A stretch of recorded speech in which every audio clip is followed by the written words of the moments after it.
Bom dia, meus caros, minhas caras, sejam muito bem-vindos a mais uma aula.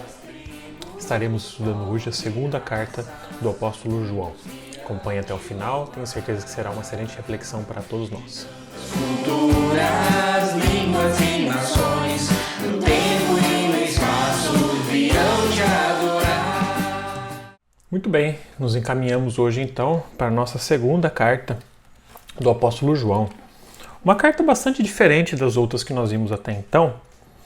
Se você ainda não acompanhou os primeiros estudos sobre João, acompanhe aqui na descrição playlist sobre a primeira carta de João. Nós temos aí bastante material, são 5 capítulos, e é uma carta direcionada, de certa forma, e de circulação de todas as igrejas. É uma carta bastante interessante. Nós chamamos de epístolas universais. A segunda carta de João, porém, ela é um pouco diferente das demais, a segunda e a terceira também, porque ela é uma carta bastante pessoal. A gente vai ver, é uma carta bastante curta, né? São apenas 13 versículos, só que é uma carta muito pessoal.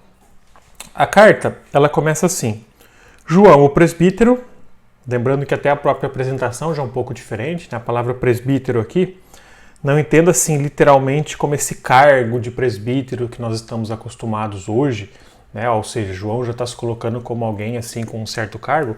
João era um apóstolo, obviamente, né? Essa é a sua, digamos assim, o seu maior ministério.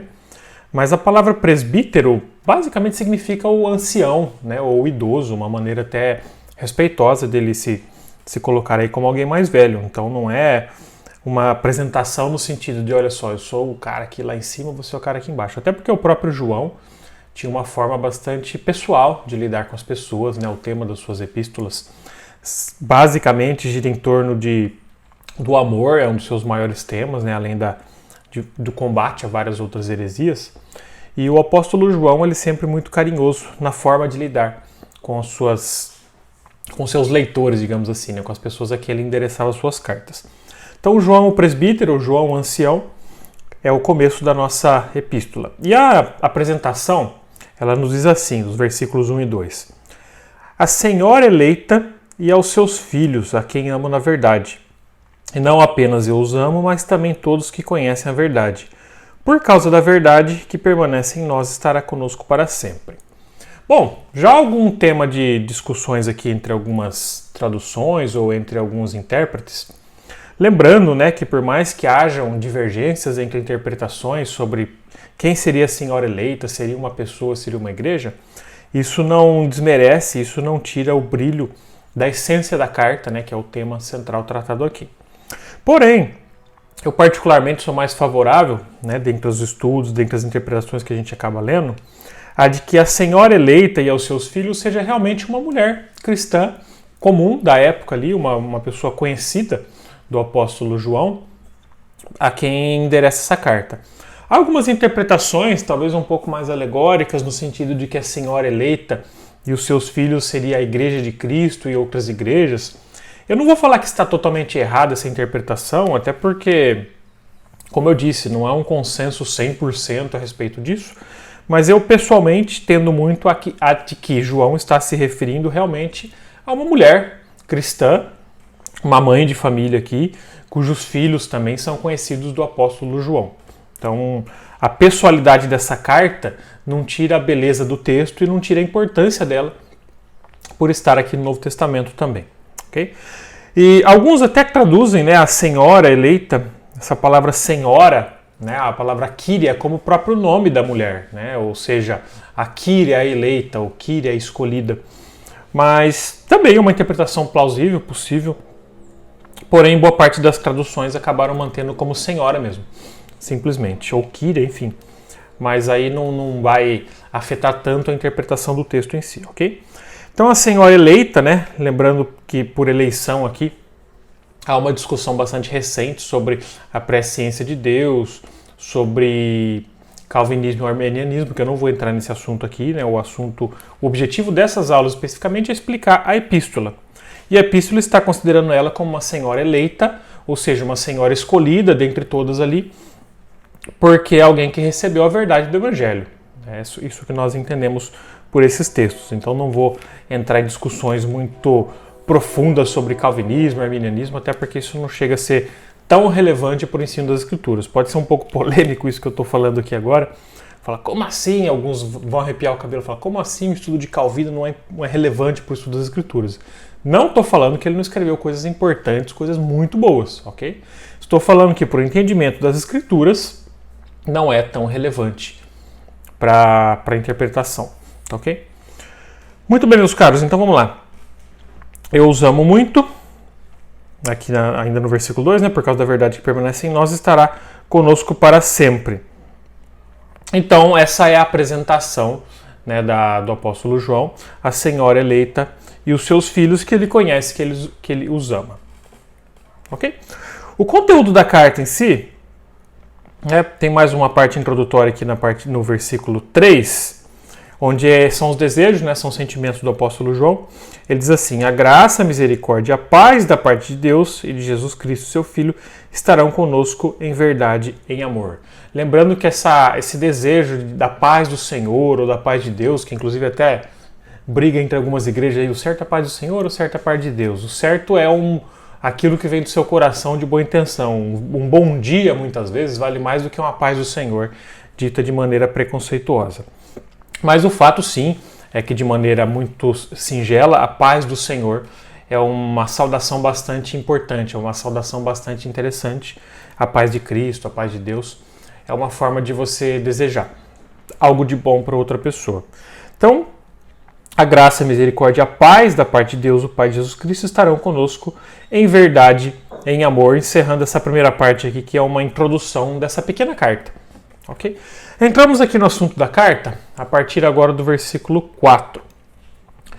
Ao encontrar alguns de seus filhos, muito me alegrei, pois eles estão andando na verdade, conforme o mandamento que recebemos do Pai. Isso mostra algo muito interessante, né? Que muita gente hoje, quando fala de estruturas de igreja, né, de como as igrejas são organizadas, tem gente que hoje que malemar consegue marcar um horário para conversar com o próprio pastor, de tão importante que ele é, de tão ocupado que ele é. E aqui a gente vê assim num cotidiano onde o próprio apóstolo João, aquele que andou com Cristo, aquele que viveu na família de Cristo, aquele que cuidou de Maria, mãe de Jesus, ele ali está conversando assim normalmente com outras pessoas, né?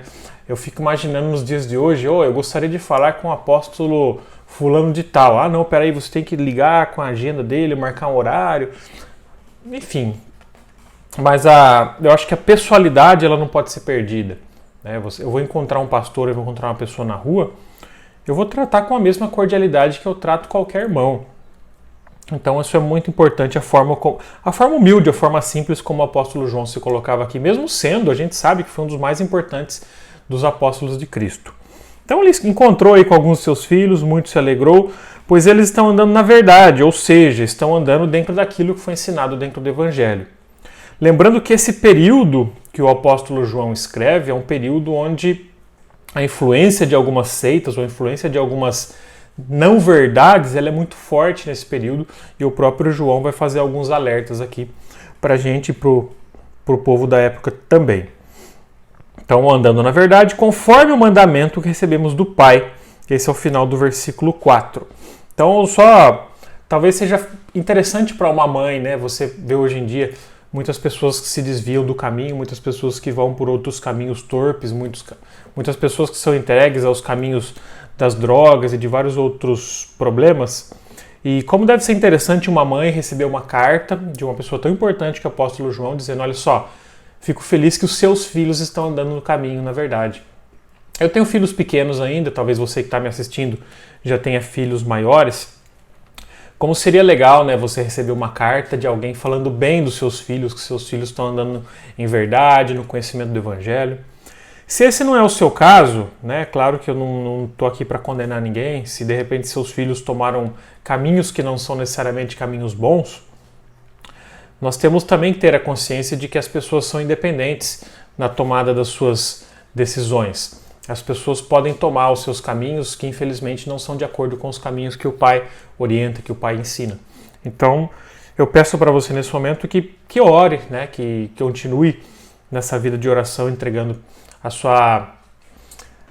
abrindo o seu coração para Deus através do seu filho, para que ele possa ajudá-lo, auxiliá-lo nessa caminhada. Mas saiba que nem sempre isso pode acontecer. A gente sabe que muitas vezes alguns filhos que acabam se desviando, infelizmente eles tomaram esse caminho porque eles decidiram ter essa posição. E por mais que nós oremos, por mais que nós cuidemos, eu sei que para a mãe principalmente isso é muito difícil, mas nós temos muitas vezes que aceitar que também os nossos filhos têm autonomia para tomar os seus próprios caminhos. E infelizmente isso muitas vezes acaba sendo um caminho sem volta. Então que Deus também nos dê paz, nos dê a sabedoria necessária para saber lidar com esse tipo de situação. Bom, passado essa, digamos assim, esse ponto inicial, né, que ele fica feliz pelo que aconteceu com o filho dela, versículo 5. E agora eu lhe peço, Senhora, não como se estivesse escrevendo um mandamento novo, mas o que já tínhamos desde o princípio, que amemos uns aos outros. E esse é o amor, que andemos em obediência aos seus mandamentos.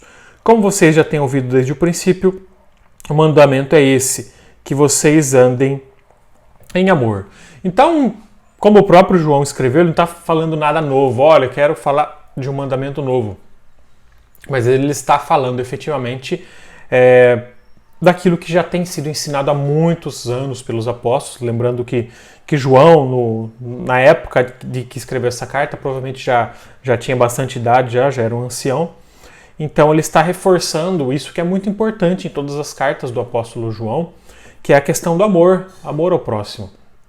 Nós entendemos que a doutrina é importante, nós entendemos que a boa conduta é importante também, mas o amor, ele é essencial. O apóstolo Paulo também fala muito sobre amor, em especial na sua epístola, 1 Coríntios capítulo 13, ele é um texto muito belo, muito conhecido sobre o amor, virou até tema de música, né? O próprio Renato Russo gravou uma música interessante sobre esse tema também, sobre a questão do amor, mas o fato é que é um assunto extremamente importante nas epístolas e no mandamento de Cristo, porque de nada adianta você ter uma conduta correta se você não tem amor, né? De nada adianta, né, fazendo agora algumas paráfrases sobre aquilo que Paulo falou em 1 Coríntios 13, eu ter todo o conhecimento do mundo e não ter o amor.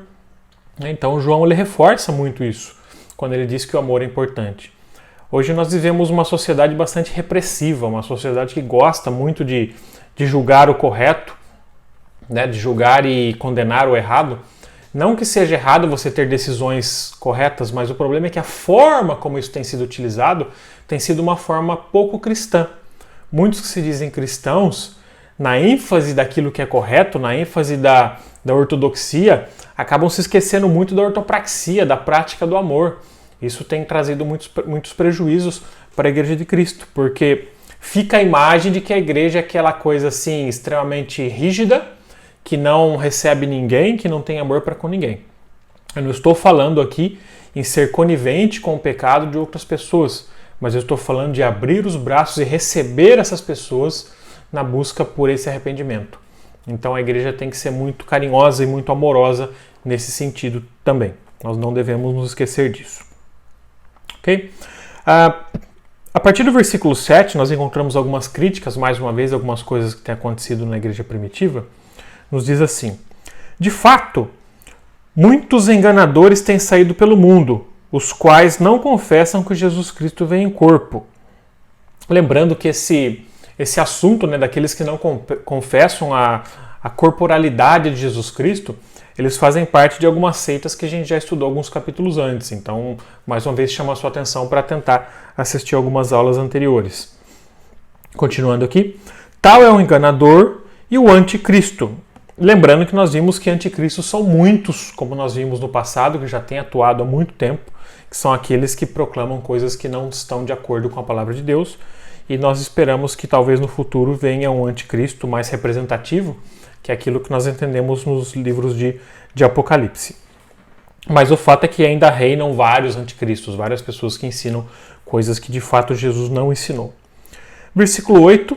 Tenham cuidado para que vocês não destruam o fruto do nosso trabalho antes que sejam recompensados plenamente. Lembrando que é só uma referência de que os grandes inimigos da igreja não são as pessoas de fora, não são as pessoas que acabam atacando a igreja, né? As pessoas que odeiam a igreja vão lá, não são esses os grandes inimigos da igreja. os grandes inimigos da igreja, como nós vemos em vários textos aqui, esse aqui indiretamente também tem algo nesse sentido, é de que aqueles que estão dentro da igreja, que tem algum tipo de desvio doutrinário, são esses que acabam trazendo maior prejuízo para a igreja. Vide aí as várias teologias que nós temos, teologia da prosperidade, né, e várias outras que mais trouxeram prejuízos do que propriamente a glória do nome de Deus através das igrejas. Então, cuidado especial para isso, é um cuidado que valia para aquela época, é um cuidado que vale muito para a época de hoje também. Continuando aqui no texto, versículo 9, né? Todo aquele que não permanece no ensino de Cristo, mas vai além dele, não tem Deus. Quem permanece no ensino tem o Pai e tem também o Filho. Só uma explicação sobre a expressão que é não permanecer no Cristo, mas ir além. Esse ir além, na verdade, algumas traduções, elas trazem de maneira talvez um pouco mais acertada, é ser contrário, né? Ou ser, digamos assim, não estar de acordo com. Então, na verdade, não está falando alguém que acrescenta... Bom, tudo bem que acrescentar coisas ao Evangelho também, de certa forma, é ir contra o ensino. Mas o fato é que tudo aquilo que não é de acordo com o puro e simples ensino de Cristo, não tem Deus. Quem permanece no ensino tem o Pai e também tem o Filho. Então, qualquer coisa além, né? A gente sabe que muita gente gosta de colocar coisas a mais na salvação, coisas a mais naquilo que nós devemos fazer. E tudo aquilo que vai além daquilo que é ensinado vem do maligno. Ou seja, o Evangelho é esse, o assunto é esse, é extremamente simples. Muita gente fala, a Bíblia é complicada. Tudo bem, então alguns textos realmente são complicados, mas o Evangelho é simples. O Evangelho não tem nada de complexo. É o amor de Cristo, o amor de Deus para com o mundo, o chamado ao arrependimento do pecado e a promessa de que Cristo nos perdoa se nós pedimos perdão com o nosso coração aberto e arrependido, e a promessa da vida eterna. Basicamente o Evangelho é isso, né? Mas muita gente quer colocar coisas a mais. Não, para você ser salvo, além disso, você precisa disso, tem que fazer esse tipo de sacrifício, tem que esse tipo de coisa. Então, isso são coisas que vão além do Evangelho. E nós entendemos que quem está adepto a esse tipo de coisa não permanece no Pai. Ok?